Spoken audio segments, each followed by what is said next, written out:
Magandang araw na muli mga boss. Ang problema ni customer, sa unang gamit niya sa umaga itong sasakyan niya, meron siyang mga lagutukan. Pero pag tumagal na daw siya sa biyahe, nawawala naman daw yung lagutok.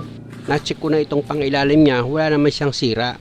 Kaya ang gagawin ko dito mga boss, tatanggalin ko itong shock absorber niya kasi naka-encounter na ako na ganitong problema. Okay naman yung lower arm, okay naman yung tie rod, okay ang ball joint, okay din ang rack end, pero meron siyang lagutok kapag sa unang andar. Naka-encounter na ako ganito yung problema. Kaya nga ang gagawin ko nga dyan mga boss, kakalasin ko itong shock absorber. I-check ko yan. Maganda kasi yung sigurado ka bago mo hatulan yung sasakyan para si customer hindi naman mapagastos ng malaki. Yung na-encounter ko kasi nito mga boss, nung chinek ko yung shock absorber niya nang matanggal ko, malambot na siya. Pero kung makikita niyo yung shock absorber, gumagana. Pwedeng kasing pares lang sila ng problema eh. Kaya ang naging suspect ko talaga, itong shock absorber, kailangan talagang ma-check yan. Sa pagtanggal naman ng shock absorber nito, bolt and nut yan mga boss, gagamit ko dyan ng socket wrench sa number 17. Dahil nga sa kontrahan yan, dalawang tools ang gagamitin mo. Tapos dito naman sa stabilizer link niya, may number 14 na nut dyan mga boss, ayan yung tinanggal ko. Kailangan kasing ma-disengage yung itong stabilizer link para matanggal nyo itong shock absorber.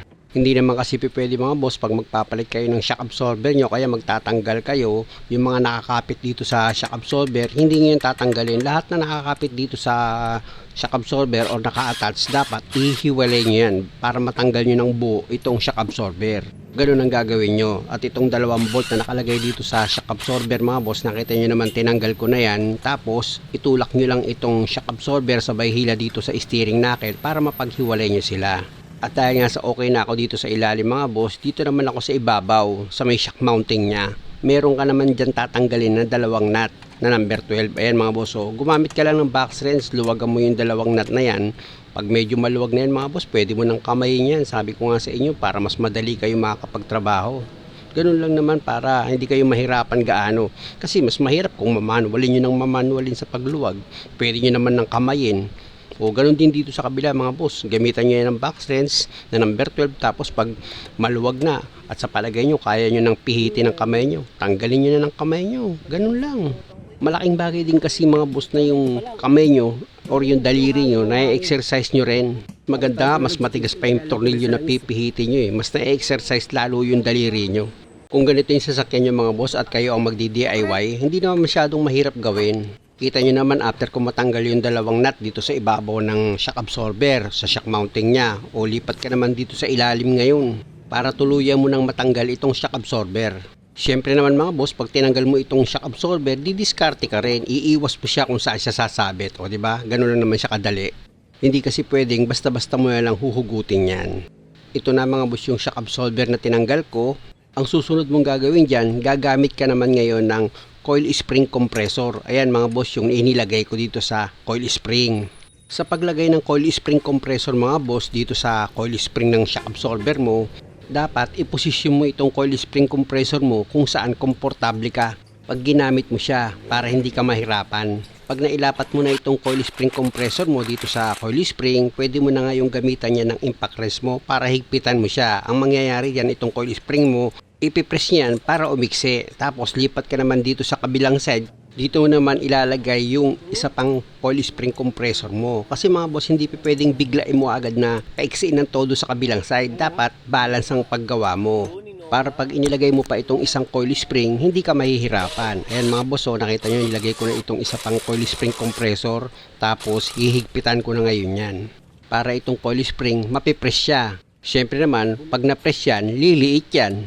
At dahil sa naikabit ko na itong dalawang coil spring compressor dito sa coil spring ng shock absorber, gumamit ako ngayon dyan ng medyo mas mahabang extension para tuluyan ko lang ma-press itong coil spring at umiksi siya.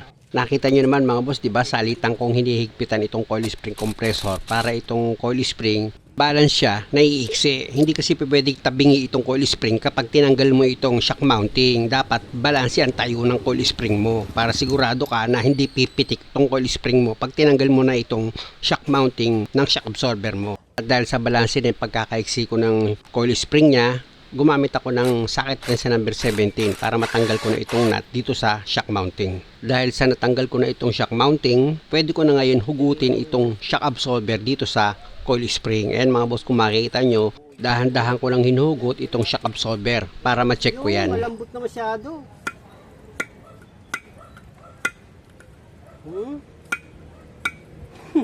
Ito mga boss, kung makikita nyo, tumutulak pa itong shock absorber niya. Kaya lang ang problema, kapag itinulak mo naman itong piston ng shock absorber, napakalambot. Alam nyo mga boss, last year, naka-encounter ako ng ganitong problema. Ang laki ng ginastos ng customer dahil sa hindi makita-kitang lagutok. Pero ito lang ang pinalitan ko shock absorber, naging okay na.